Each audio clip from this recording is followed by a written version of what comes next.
حضرت علی کا ذکر کرنا بھی عبادت ہے.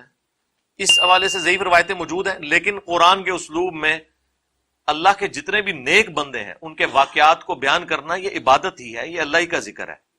اللہ تعالیٰ نے قرآن میں سورہ ہود میں فرمایا کہ ہم اگلے انبیاء کا ذکر آپ سے اس لیے کرتے ہیں ان کے واقعات کا تاکہ آپ کا دل مضبوط کریں. یعنی نبی علیہ السلام کو جب اس حوالے سے دکھ ہوتا تھا، اتنی محنت کی ہے، اتنے کم لوگ بات قبول کر رہے ہیں، تو پھر اللہ تعالیٰ نے نوح علیہ السلام کا ذکر کیا کہ وہ تو 950 سال تک تبلیغ کرتے رہے، آپ کو تو ابھی 13 سال ہوئے ہیں. تو اس سے نبی علیہ السلام کا دل مضبوط ہوتا تھا. اللہ کے نیک بندوں کا ذکر کرنا، انبیاء کے علاوہ بھی سورۃ الکہف میں اصحاب الکہف کا جو ذکر ہے وہ انبیاء تو نہیں ہے، وہ صحابہ بھی نہیں ہے، وہ ایٹ لیسٹ تبع تابعین ہیں حضرت عیسیٰ علیہ السلام کے، ان کا ذکر اللہ تعالیٰ نے کیا ہے اور نیک بندوں کا ذکر کیا ہے.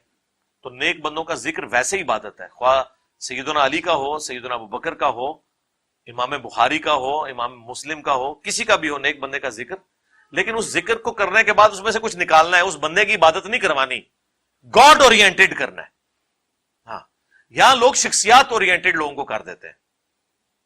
کیا حدیث کا منکر کافر ہوگا؟ مطلقاً جو سنت کا انکاری ہے وہ تو کافر ہے. جو کہ میں صرف قرآن کو مانتا ہوں، قرآن کے علاوہ کوئی سورس آف نالج نہیں ہے دین کا، اور جتنی چیزیں عملی تواتر سے، سنت سے، یا قرآن کے علاوہ جتنی بھی چیزیں ہیں جو دین کے حوالے سے ٹرانسفر ہوئی ہیں میں ان کا انکاری ہوں، تو وہ تو پکا کافر ہے. اور تمام مکاتب فکر کے نزدیک ظاہر ہے یہ پیرلل میں 2 سورسز ہیں، اور وہ اس لیے کافر ہے کہ وہ قرآن کا انکار کر رہا ہے. قرآن میں ہی ہے الحج اشہر معلومات، حج کے مہینے سب کو معلوم ہے. قرآن نے نہیں حج کے مہینے بتائے، سب کو معلوم تھے. عرب کے لوگوں کو پتا تھا حج کے مہینے کون سے ہیں. رمضان کے فوراً بعد حج کے مہینے شروع ہو جاتے تھے کیونکہ لوگ پہلے ٹریول کرنا شروع کر دیتے تھے. ویسے تو آخری وہ 10 دن کریٹیکل ہے نا، ذوالحجہ کا جو پہلا عشرہ ہے، لیکن اس سے پہلے ہی لوگ قافلے نکل پڑتے تھے، تو ان سب کو حج کے مہینے کہا جاتا تھا. لیکن قرآن نے نہیں بتایا، قرآن میں کوئی ڈیٹ نہیں آئی ہے کہ حج کس دن ہونا ہے. سورہ حج موجود ہے، یوم عرفہ کا ذکر ہی کوئی نہیں ہے کہ 9 ذوالحجہ کو ہوگی. تو یہ کس سے چل رہی ہے؟ سنت سے. نماز کا طریقہ سنت سے، سنت کا ہی ریٹن ریکارڈ ہے احادیث. لہذا مطلقاً تو سنت کا انکاری کوئی بھی نہیں ہے. غامدی صاحب بھی نہیں ہے. غامدی صاحب کا بھی یہ موقف ہے کہ سنت کا انکار کرنے والا کافر ہے. ہاں، رہ گیا چند احادیث کا انکار کرنا، تو وہ کیا حنفی نہیں کر رہے ہیں رفع الیدین کی حدیثوں کا انکار؟ صرف غامدی صاحب کو کیوں ٹارگٹ کیا جاتا ہے؟ تو اس حوالے سے میں نے ایک ویڈیو ریکارڈ کرائی ہے غامدی صاحب سے متعلق 20 سوالات، مجلس 96، جس میں غامدی صاحب کے کچھ تفردات ہیں جو ان کو میں نے ایڈریس کیا. بیسیکلی وہ غامدی صاحب کے حق میں نہیں ہے ویڈیو، کچھ چیزیں ان کی ڈاکٹرن کی جو پازیٹیو ہیں ان کو اپریشیٹ کیا ہے، جہاں پہ غلطی ہیں وہ ہائی لائٹ کی، وہ آپ ویڈیو دیکھ لیں.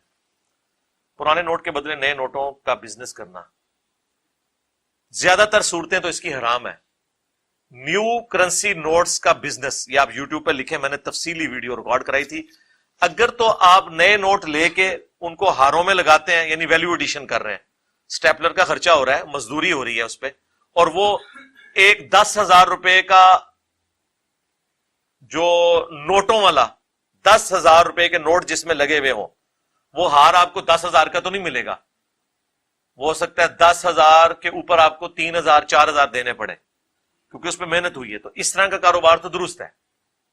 لیکن کوئی شخص یہ کہتا ہے کہ یہ میرے پاس جو ہے یہ نئے نوٹوں کی 100 کے نوٹوں کی ایک دتھی ہے، یہ لے لو. اب 100 کے نوٹ ہیں، اس کے اندر 100، تو 10,000 بن گئے.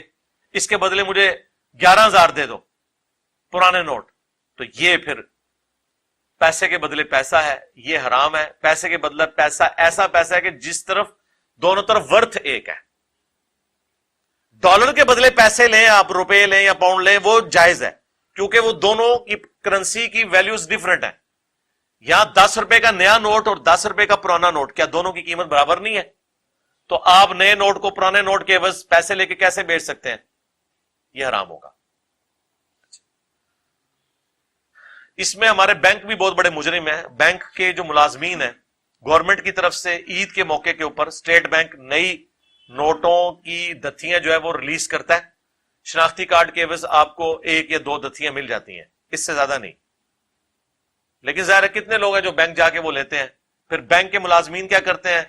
وہ کہتے ہیں جی شارٹ ہے، اور وہ سائڈ پہ کر کے رکھتے ہیں، اور جو ہاروں کے کاروبار کرنے والے، نئے نوٹوں کا کاروبار کرنے والے لوگ ہیں، ان کو وہ پھر بیچتے ہیں، ایک ایک دتی کے اوپر 30 روپے 50 روپے 100 روپے اون لے لیتے ہیں، وہ بھی حرام کما رہے ہیں، وہ کاروبار کرنے والا بھی اس طریقے سے حرام کر رہے ہیں۔ ہمارے ایک اسٹوڈنٹ ہے، ان کا پاکستان لیول کا بزنس ہے، وہ 8 سے 2 سال پہلے یہاں آئے تھے، تو انہوں نے ایک کوشچن کیا تھا، وہ پھر میں نے ایز اے اسپیشل کوشچن اس کو ایڈریس کیا تھا، وہ یوٹیوب کے اوپر آپ جا کے دیکھیں تو میری ویڈیو اپلوڈ ہے، نیو کرنسی نوٹس کا بزنس، تو کافی ساری باتیں تو میں نے اس میں بتا دی۔